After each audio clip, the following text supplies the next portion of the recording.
বর্তমান সরকারের সাথে জামায়াতের সম্পর্ক সবচেয়ে বেশি, আসলে জামায়াতই বর্তমান সরকারের চালিকা শক্তি।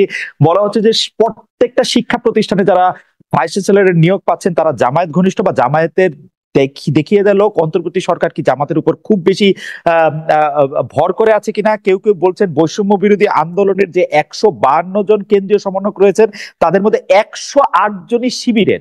এই কারণে কি এই সরকার শিবির দিয়ে বা জামাত শিবির দিয়ে পরিচালিত হচ্ছে বলে কেউ কেউ বলতে চাচ্ছেন? এই কথা নিয়ে আপনার একটু মন্তব্য। আচ্ছা, আমি কিন্তু ফেসবুকে এরকম প্রচারণাও দেখেছি, আপনিও দেখেছেন, খেয়াল করে দেখেন যে বাকশালীদেরকে পুনর্বাসন করছে এই সরকার।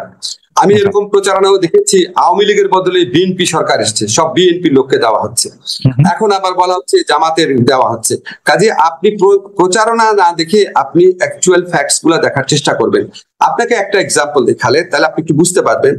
ধরেন আমি যখন আন্তর্জাতিক অপরাধ আদালত, যেটা ইন্টারন্যাশনাল ক্রাইম ট্রাইব্যুনাল অ্যাক্ট, সেখানে যখন আমার মন্ত্রণালয়ের পক্ষ থেকে চিফ প্রসিকিউটরকে নিয়োগ দেওয়া হলো, সেদিন ফেসবুকে সারাদিন প্রচারণা চললো যে আমি হচ্ছে জামাত, কেন আমি তাকে নিয়োগ দিলাম। উনি এবি পার্টির লিডার ছিলেন, এবি পার্টি থেকে পদত্যাগ করেছিলেন, খুবই বড় আইনজীবী, এটা তো আপনারা জানেন, এই আন্তর্জাতিক অপরাধ ট্রাইব্যুনালের সবচেয়ে অভিজ্ঞ আইনজীবীদের একজন।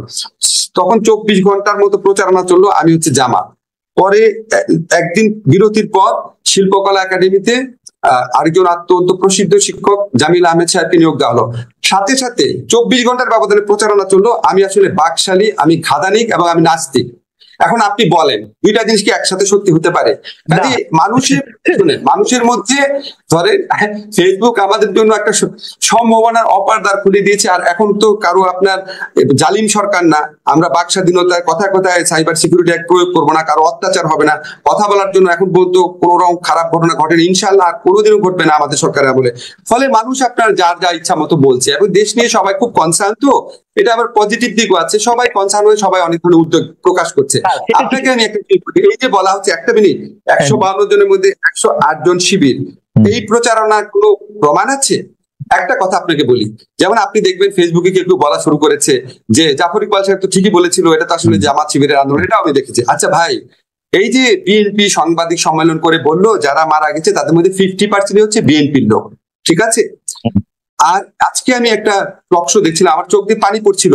বরকতুল্লাহ বুলুর ছেলে সানিয়া, যে ছেলেটা আপনার পুরো ঘটনা বর্ণনা করলো, তার মা ছিল পাশে। আমি কিন্তু আন্দোলনকালে আমি তাকে চিনতাম না, আমি তার ছবিটা ফেসবুকে দিয়ে বলেছিলাম বাংলাদেশের জয় হবে। একটা মা তার ছেলে টর্চার হচ্ছে, তারপর তাকে বলছে আমরা তোমার সাথে আছি। এই যে ওই ভিডিও, ওই ছেলেটার বর্ণনা করলাম, এখন সে কি জামাতের লিডারের ছেলে? আজকে আপনি মুগ্ধর স্ট্যাটাসের কথাটা মনে করেন, মুগ্ধ যে স্ট্যাটাস দিয়েছে, হঠাৎ করে আপনি যা ইচ্ছা তো বললে হবে না, আপনাকে প্রমাণ দেখান জিনিসটা। আমি যেটুকু জানি খালেদ, আমি ঢাকা বিশ্ববিদ্যালয়, খালেদ একটা জিনিস, ঢাকা বিশ্ববিদ্যালয়ের শিক্ষক হিসাবে কাছের থেকে আমি যেটা জানি, এই জালিম ফ্যাসিস্ট সরকারের বিরুদ্ধে আন্দোলনে এমনকি ছাত্রলীগের সাধারণ কর্মী যাদেরকে টর্চার করে ছাত্রলীগ বানানো হয়েছিল, এমনকি তাদেরও কারো কারো পার্টিসিপেশন ছিল।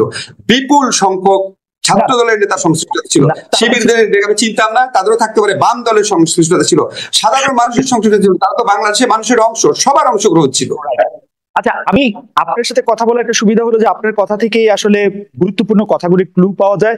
আপনি আন্তর্জাতিক অপরাধ ট্রাইব্যুনালের আইন বা তাদের চিফ প্রসিকিউটরের কথা বলেছেন, প্রফেসর আসিফ নজরুল। আমি একজন জুরিস্ট হিসেবে আপনার কাছে প্রশ্নটা করতে চাই যে সেই আইন আপনারা সংশোধন করছেন, সেই জায়গায় আপনি যাকে চিফ প্রসিকিউটর আপনারা যাকে নিয়োগ দিলেন, সেই আইনজীবী তাজুল ইসলাম, জামায়াত নেতা মতিউর রহমান নিজামী, আলী হাসান মোহাম্মদ মুজাহিদের আইনজীবী ছিলেন। তিনি, তার কিছু পেন্ডিং কেস রয়েছে এই আদালতে, তাকে আবার আপনি দেয়ালের এই পাশে নিয়ে আসলেন, এরকম কোন উদাহরণ কি আছে? মানে ওয়াজ ইট এ মাস্ট? মানে তাজুল ইসলাম কি কেন এটা চিফ প্রসিকিউটর করতে হবে? আচ্ছা ঠিক আছে, এখন আপনি আমাকে বলেন, বাংলাদেশে যারা আইনজীবী আছে তাদের একটা বড় অংশ হচ্ছে প্রো আওয়ামী লীগ, এটা তো সত্যি কথা। এখন আপনার কি ধারণা তারা এই আদালতে আইনজীবী হতে রাজি হবে? যে আদালতে আওয়ামী লীগের নেতাদের বিচার হবে, আপনার কি ধারণা তারা রাজি হবে? আবার ধরেন কিছু কিছু আইনজীবী আছে যাদের দক্ষতা নিয়ে, বড় একটা অংশ তো বিএনপির আইনজীবীরাও আছেন যারা খুব আনন্দ নিয়ে রাজি হবে আওয়ামী লীগের লোকদের বিচার করতে। তাই আপনার ধারণা না? জি, আমার ধারণা। আমি আপনাকে নাম দিতে পারি, আপনাকে একটা কথা বলি খালেদ। আচ্ছা ঠিক আছে, আমাদের এই আদালতে তো আরো কিছু আইনজীবী নিয়োগের বিধান আছে। আপনাকে আমি একটা চ্যালেঞ্জ করে দিলাম, আপনি বিএনপির দক্ষ কোনো আইনজীবী একটু এনে দেন ভাই, এখানে মানে গুরুত্বপূর্ণ উপস্থিত আবার আছে। আরেকটা কথা আপনাকে বলি, তাজুল তো এখানে আইনজীবী, তাজুল তো বিচারক না। তা আপনারা যখন যুদ্ধাপরাধী আদালত যখন বিচার হচ্ছিল, তখন যারা এই জামাতি নেতাদের বিপক্ষে যারা আইনজীবী ছিলেন, তারা তো সবাই আওয়ামী লীগের পলিটিক্সের সাথে ইনভলভ ছিল, আওয়ামী লীগ পন্থী আইনজীবী ছিল, তারা আওয়ামী লীগ পন্থী আইনজীবী ছিল, আপনার মনে আছে? তো তখন আপনার বিচারে কোনো সমস্যা হয়নি, আমরা বিচারে অন্যান্য প্রসঙ্গে প্রশ্ন তুলেছি, কিন্তু এটা নিয়ে প্রশ্ন তুলিনি। আমরা আইনজীবী তো সরাসরি ভাবেই প্রমাণ করার চেষ্টা করবে দোষ আছে, এবং আমরা তো এই স্কোপটা রেখেছি, যাদের বিরুদ্ধে অভিযোগ আসবে আপনারা পৃথিবীর শ্রেষ্ঠতম আইনজীবীকে নিয়োগ করেন, যেটা গত সরকার করে নাই, আপনারা বেস্ট আইনজীবী নিয়োগ করেন। আমরা তো বিচারক আর জামাত থেকে নিয়োগ করছি না, আমরা তো বিচারক আর বিএনপি থেকে নিয়োগ করছি না, আমরাও চেষ্টা করছি যে বিচারক পদে সবচেয়ে মানে কি বলবো, এখন ভাই সবকিছুর পর বাংলাদেশে মানুষ দেখবে নিয়োগ করার পর বলবো উনি এটার সাথে এই ছিল, উনি এটার সাথে এই ছিল। আমরা চেষ্টা করব এইটা আপনি ঠিকই বলছেন, কিন্তু আওয়ামী লীগের যেসব লোকদের নেতাদেরকে সেই আদালতে নেওয়া হয়েছে, আমরা কিন্তু দেখছি সেখানে তাদেরকে গায়ে হাত তোলা হচ্ছে, তাদেরকে আইনজীবী নিয়োগ দিতে দেওয়া হচ্ছে না, সেই বিষয়টিও আপনাকে ব্যথিত করছে, আপনি নিজেও এটি বলছিলেন। তো আপনার সরকার কি আসলে সেটি খুব বেশি মানে আমি কি বলি যে সেটি আসলে খুব বেশি চেক করতে পারবেন? আমি নিজে দেখেছি, আপনিও দুঃখ প্রকাশ করেছেন যে এরকম তো হওয়ার কথা না, এটা কখনো। আমি আপনাকে এরকম তো অনেক কমে গেছে না, আপনি দেখেন করতে চাই, আপনি উপদেষ্টা হয়েও বলেছেন যে মানে এরকম কোনোভাবেই আপনি এটা আশা করেন না, মানে এবং আপনি কি নিশ্চয়ই লক্ষ্য করেছেন এটার প্রকোপ অনেক কমে গেছে, আদালত প্রাঙ্গণে হামলা, আদালত প্রাঙ্গণে ডিম ছুঁড়ে মারাটা অনেক কমে গেছে। আপনি প্রথম দিকে তুলনায় দেখেন, আমি আপনাকে বলেছি একটা ইনোভেটিভ টেকনিকের কথা, সকাল 7টার সময় করেছি, আরো কিছু টেকনিক আছে বলতে চাই না, বললে মানুষ ওইটার মধ্যে দিয়ে আক্রমণ করার চেষ্টা করবে। আমরা একটু জাতির জনগুরুত্বপূর্ণ বিষয় চলে আসতে চাই। আমি মনে হয় আপনার বক্তব্য পরিষ্কার। আপনাকে আমি জানিয়ে রাখতে চাই 30,000-এর বেশি দর্শক আমাদের সাথে লাইভ দেখছেন, এবং আরো অনেক দর্শক নিশ্চয়ই আমাদের সাথে যুক্ত হবেন। আমি সেজন্য জাতির জনগুরুত্বপূর্ণ প্রশ্নগুলি করে রাখতে চাই। এর আগে আমি দর্শকদের কাছে জানতে চেয়েছিলাম পপুলার বিষয় এটি, যে ভারতে 3,000 টন ইলিশ রপ্তানির সিদ্ধান্ত সঠিক বলে মনে করেন কিনা। শতকরা 32% ভাগ মনে করছেন যে এটি সঠিক, শতকরা 68% ভাগ মনে করছেন এটি সঠিক না। 40,000 দর্শক এখানে ভোট দিয়েছেন। প্রফেসর আসিফ নজরুল, আমি সরাসরি এই সংবিধান সংস্কার নিয়ে আসি। সংবিধান সংস্কার কমিশনের প্রধান করা হয়েছিল আচ্ছা খালেদ, আপনাকে একটা অনুরোধ করি, নিয়োগ নিয়ে প্রশ্ন করছেন যেহেতু, আপনাকে একটা জিনিস ক্ল্যারিফাই করি, এটা আমাকে কেউ জানতে চায়, আমি বলেছি আমি খালেদের সাথে প্রোগ্রামে বলবো যে আমি কিভাবে নিয়োগ দিচ্ছি, আমি কি আমার ঘনিষ্ঠ লোককে নিয়োগ দিচ্ছি কিনা। ভাই আমাকে এটা একটু বলতে দেন। এই যে আপনাকে তাজুলের কথা বললাম, জামিল সাহেবের কথা বললাম, উনারা ঘনিষ্ঠ তো দূরের কথা, উনাদের সাথে জীবনে কোনোদিন, আমার তাজুলের সাথে একটা প্রোগ্রামে একদিন দেখা হচ্ছিল, অনেক দূর থেকে দেখা, জামিল সাহেবের সাথে আমার জীবনে কোনোদিন দেখা হয় নাই।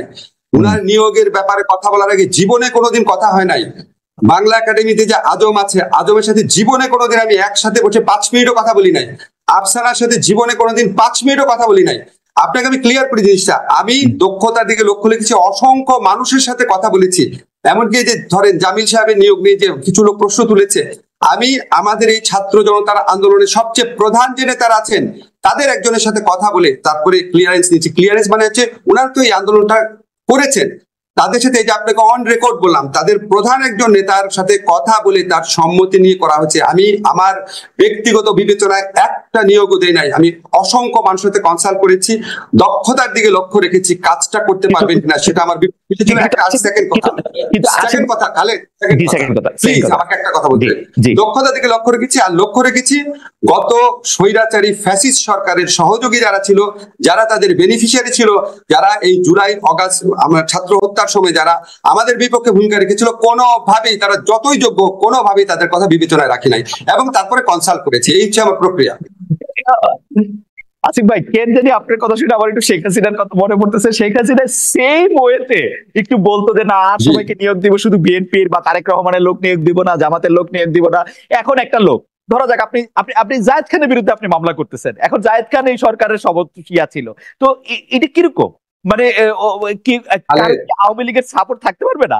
আমি আপনি সাপোর্ট করি না, আমরা সাপোর্ট করতে পারবে না? আওয়ামী লীগের বিরুদ্ধে কি গণহত্যা হয়েছিল? আওয়ামী লীগের কি লোকজনকে 2 সপ্তাহের মধ্যে 1000 লোককে মেরে ফেলা হয়েছিল, 4000 লোককে অন্ধ করা হয়েছিল, 20,000 লোককে গুলি করা হয়েছিল, হেলিকপ্টার দিয়ে গুলি করা হয়েছিল আওয়ামী লীগের লোককে? এখন এই সমস্ত কাজ যারা করেছে, যারা এগুলিকে জাস্টিফাই করেছে, যারা এটার পক্ষে দাঁড়িয়েছে, তাদেরকে এই ছাত্র জনতার বিপ্লবের পর তাদেরকে আমি নিয়োগ দিব? আমি ব্যক্তিটা তো চেঞ্জ হয়েছে না। আচ্ছা ঠিক আছে, নিয়োগ দিয়েন না। আমি আমি আমি আমি সংবিধান সংস্কার কমিশন নিয়ে আসি। প্রফেসর আসিফ নজরুল, 32,000-এর বেশি মানুষ আমাদেরকে দেখছেন। সংবিধান সংস্কার কমিশনের ইন্টারেস্টিংলি প্রথমে এটা প্রদান করা হয়েছিল ডক্টর শাহদিন মালিককে, কিন্তু ডক্টর শাহদিন মালিকের সাক্ষাৎকার পরে আমি এবং ডক্টর শাহদিন মালিককে যতদিন ধরে চিনি মনে হয়েছিল যে তিনি আসলে সংবিধানটাকে সংস্কার করতে চান, বাট তার আসলে সংবিধান সংস্কার কমিশনের প্রধান থাকা হলো না। সংবিধানের সংস্কার কমিশনের প্রধান করা হলো আমার শিক্ষক প্রফেসর আলী রিয়াজকে, যিনি আবার সংবিধানটা নতুন করে লিখতে চান। আমাদের প্রশ্ন প্রফেসর আসিফ নজরুল, নতুন করে সংবিধান রচনার ম্যান্ডেট কি আপনাদের রয়েছে কিনা? মানে ক্যান ইউ ডু ইট? মানে এটা প্রথম কথা হচ্ছে আলী রিয়াজ আপনার শিক্ষক, স্বাধীন মালিক হচ্ছে আমার শিক্ষক। আমার মানে কি বলবো, আমার অত্যন্ত শ্রদ্ধেয় মানুষ, ঘনিষ্ঠ মানুষ। আমরা 15 বছর এই সরকারের বিরুদ্ধে যত রকম আন্দোলন করেছি, যত রকম বিবৃতি দিয়েছি, যত রকম সেমিনার করেছি, উনি সমস্ত কিছুতে ইনভলভ থাকতেন, সমস্ত কিছুতে। আমি দৃঢ়তার সাথে বলতে চাই, স্বাধীন ভাই প্রধানত উনি আমাকে যেটা বলেছেন, উনার পেশাগত ব্যস্ততা আছে অনেক, উনার পক্ষে আপনি মানে পেশাগত ব্যস্ততার কথা বলেছেন উনি মূলত। আর একটা কারণে কথা বলেছেন, এটা বলতে চাচ্ছি না, এটা উনার সাথে আমার প্রিভিলেজ কমিউনিকেশন। উনি পেশাগত ব্যস্ততার কারণে প্রধানত এই দায়িত্ব পালন করতে চান না, কিন্তু আমরা কমিশনের পক্ষ থেকে যে সমস্ত এক্সপার্টের সাথে কথা বলবো, অবশ্যই ওনার সাথে আমরা কনসাল্ট করবো। আলী রিয়াজ সংবিধান পুনর্লিখন বলতে কি পুরা সংবিধান পুনর্লিখন বুঝিয়েছেন নাকি কোনো কোনো আর্টিকেল বুঝিয়েছেন? ওনার সাথে যখন আমার কথা হয়েছে, আমার মনে হয় না এই সিদ্ধান্ত উনি নিয়ে ফেলেছেন। এটা একটা সংস্কার কমিশন করা হচ্ছে, সেখানে এই প্রশ্নগুলাও আসবে যে আপনারা কি সংবিধান পুনর্লিখন চান কিনা, নাকি পুরাপুরি লিখন চান। এই সমস্ত প্রশ্নে কোনো সিদ্ধান্ত নেওয়া হয়নি, এটা কমিশনের মাধ্যমে সিদ্ধান্ত নেওয়া হবে। আপনি সংবিধান পরিবর্তনে যে ম্যান্ডেট বলেছেন, আমরা তো ভাই সংবিধান পরিবর্তন করছি না। সংবিধান পরিবর্তন করবে হচ্ছে নেক্সট কনস্টিটিউয়েন্ট অ্যাসেম্বলি যদি ইলেকশন হয় বা নেক্সট যে পার্লামেন্ট হয়, ওনারা করবে। আমাদের তো সংবিধান পরিবর্তনের ম্যান্ডেট নাই। আমরা সংবিধান পরিবর্তনের লক্ষ্যে কাজগুলা এগিয়ে নিয়ে যাব। আমাদের একটা সংস্কার কমিশনের প্রস্তাব থাকবে যে এই সংশোধনী দরকার বা এইরকম একটা সংবিধান দরকার।